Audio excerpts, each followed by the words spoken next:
Hello, everyone's. I am here for my review of Real Housewives of Potomac, Season 7, The Reunion, Part 1. If you were new to my channel, welcome. I am Lady T. I like to do reviews on 50 reality shows, and also do reactions. If you're returning, you're one of my people, welcome back. We don't have any comments from last week's video, so we're going to jump right on in. We're talking about Ashley buying this house 7 minutes away from the penthouse she shares with Michael. And Michael also has a key. I'm like, first of all, you spending $13,000 a month on a house? And it seemed like that she herself cannot afford this house on her own. And I'm like, what have you been doing with your checks these last several seasons? Because I think, and I could be wrong, they made like up like hundreds of thousands of dollars per season. But you can't, you know what? Let me not be over counting other people's money because I don't want nobody counting my money. I apologize in advance. I tried to take the battery out of my smoke detector, but for whatever reason, it is not coming off. And since I am renting, I am not trying to have any type of property damage. So I'm going to have the maintenance people come and, do what they need to do because that noise is getting on my nerves. And I'm pretty sure it's getting on yours. Anyways, Michael got a key to this house. That's one thing. So if she did like want to have a boo thing over there, Michael can just pop up anytime he wants.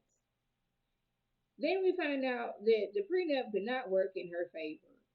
Now I told y'all Michael was not going to be parting his money like that, and the fact that she went and thought she was doing something slick by like, okay, let do this post up, and she did not have no legal representation there for her. I was like, this is not going to work out for Ashley. But Ashley thought she was playing the long game. She thought she was playing checkers, but Michael was playing Chinese checkers. She was playing Connect Four. Mm-mm. Two different games, two different skill levels. Yes, they were not on the same level on this one. So although she will be getting child support, she's not going to be getting half like she thought. She may get some spousal support, but that's about it. And I know I shouldn't be bringing Sheila into this, but I know Sheila is somewhere mad because, like, I did everything I could for you to get this bag full of family, and you still messed it up. Let me not bring Sheila into this. The question was asked, did Ashley really stop, wanting to do the extra things in her relationship with Michael because of the kids? Or was it, I didn't did my time and I didn't got these kids. So I think I'm gonna be, chucking a deuce and I'm gonna have me a big, nice little size bag with it. Is that why you left Michael? Because Mia's like, I know how I got my husband, and I know what I need to do to keep my husband, and that's what I'm going to continuously do. At least Mia's honest about that. Where we at? Candace just finds it funny that like all the things you're doing for your children to make sure that they have generational wealth. Y'all was dogging me since I came on here because I grew up with generational wealth, and I was like, that's what you want. You want to be able to make enough money so your kids won't have to struggle. If you grew up like Ashley did, of course, the next course is okay. I have kids. I didn't got with this man who has a lot of money. I want my kids to have the lifestyle that I didn't have. But at the same time, I'm going to doggone it judge Candace because she had that lifestyle. It makes no sense at all. I never did get that about them. So you mad that somebody came from generational wealth, even though that's what you want for your children? Sit down somewhere. Mia and her new medical condition diagnosis she got. Because Mia tends to lie. I'm sorry if I'm looking over here, it's because this is where my it pops on my screen and I can see myself, and I tend to not look at the viewfinder, so I do apologize about that. But like, where we at? Since Mia lies about her health a lot, we never really know what is true because she started off saying that she had cancer, and by the end of like the season, it was nothing but a rash. but now she has another condition of like she's on medication. Though that could be anything. I have this I this condition, so I'm on medication. That could be I tend to get back pains and I take Tylenol because Tylenol is a medication. She could have flipped it to make it sound like it's something worse, but the fact that she is mad at Wendy because Wendy thought she was lying about her medical condition, when Giselle and Robin, well, at least more of Giselle, was like, this is what cancer, no cancer looks like, but you was smiling all up in Giselle's face the whole entire season. But since Wendy was on the hot mic and said, yeah, she lying, and Wendy's like, I got on Instagram immediately, it's like, when you get caught lying, oops. And then she's like, well, at least my husband wasn't filming me at the hospital. Your husband was sitting there in the doggone doctor's office with you telling you, you interpreted that you had, you know, all these medical conditions. Wendy actually had like what, kidney stones, went and had them removed, was in recovery, and went on about her business.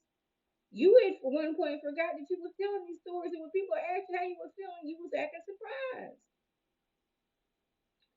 Now we're moving over to Giselle.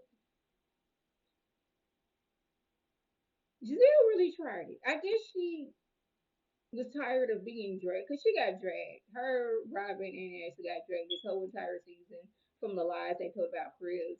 So she shows the message. See right here, Chris says, I'm sorry if I made you feel uncomfortable. And again, I say, it's not the fact that we don't believe you felt uncomfortable. It's the fact that you took that and then flipped it into something else. You was uncomfortably being there with a married man. Okay, cool.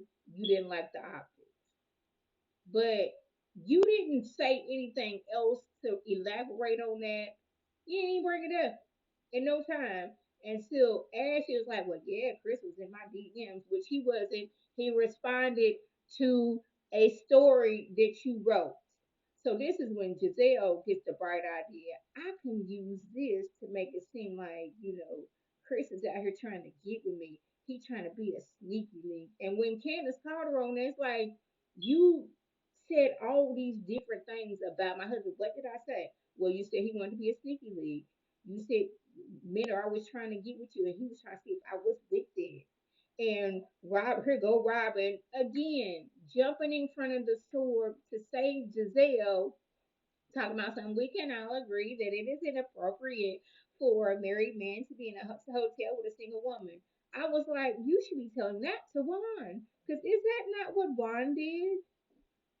Was it? Sorry about that. Issues over here. What was like, yeah. You need to be talking to Juan about that, Robin, because was not Ron going to a hotel room with the woman he had been talking to on social media and let him tell it she lost her, ID, so she needed somebody to put the credit card number, put their credit card down for her hotel room. First of all, how did she get the room in the first place? Was he cut like, did she get in town and bam, I lost my ID, so I need you to put your card down so I can stay at this hotel? Or has she already had her card on file? I need questions. She was supposed to be there to see some other dude. Okay, how come he didn't pay for that? Another thing, how was she gonna get back into Canada if she didn't have her ID? So, Robin, while you're sitting here talking about something it's inappropriate for a man to be going to a hotel with a single woman, it was inappropriate for Juan to be doing those same things. Yes. And like Candace said, you not gonna light on my husband left, right, up, and down. Even when they're so as far as to say that he SA'd Ashley's friend. I didn't say that. Did you not say that doggone he grabbed her butt, rubbed up and down on her side? That is an assault. Because this is what we've been accusing Michael Darby of doing for years. But now you're trying to say Chris did it. And when we seen Chris talk to Ashley's friend, he was on his phone. Ashley's friend struck up a conversation with Chris, and then the rest of the friends hovered around.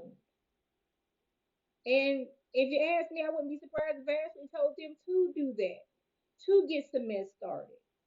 Unhappy people want to see other people unhappy. That's why Giselle's so unhappy. That's why she's always coming for somebody's relationship because she's unhappy with her life. I don't want to see you over there happy. How dare you be happy? So let me try to make some doggone it cause issues in your lifestyle. Goodness. And then Candace, and when it's like Giselle has a tendency that something happens off camera, she'll wait till it's time to go on camera and do it. Like Candace said, I've seen Giselle plenty of times before we started filming. When did you see me? You was at my party. Oh, did you want me to bring it up then? So you thought it was better for you to bring it up on camera for the world to see, as opposed to going privately after my party was over? That's what you decided to do? And now get you we've already known that you like to lie. Now you admitted that you have lied. And I know the subject has come up, should Giselle or Robin be fired or demoted? Personally, I think they should be demoted to friend of so that they can come back next season and Candace, Karen, and Wendy can stay on their necks. Oh, so you tried to make my husband a sacrificial lamb because of what was going on in your relationship. Because your husband now, but was your fiance at the time, was out here doing some messed up things. Oh, so this is what we're doing. Okay. See, no, we're not gonna bring that up. Okay, yes I am. Robin, had you not been so like mean and everything towards Robin, is it good? No, if Robin hadn't been so mean towards Wendy, and y'all have still been friends, there's a possibility, not saying it's a guarantee, that Wendy and Eddie, who was a lawyer, could have helped Juan out with this situation that he's going to be dealing with pretty soon. You know, with the school and all that other stuff. Just observation, bringing that up. See, I'm still on this thing. Candace, you and Wendy, y'all need to get together and see what is the status of every hue and go ahead and buy that and make it better than ever. I wouldn't be mad about that. Everything that Candace had to say to Giselle on this reunion episode, I did not mind because you're not going to sit here and lie on my husband and me not say anything about it. And Candace, I want you to have the same energy towards Giselle and Robin because now you see what kind of friend Robin is to you. Yes. Wendy, Karen, y'all following suit. Stay on their neck next season. So y'all, that was the gist. If I left anything out, by all means leave a comment below. If you are new to my channel, welcome. Feel free to subscribe. It is free all day, every day for 99. Make sure your notifications are on so when my video Facebook video. You can click on it, you can like and share it to people. You can come over and be one of my people. If you're already one of my people, welcome back. Y'all know what to do. You tell your people to tell their people to come over and be one of my people.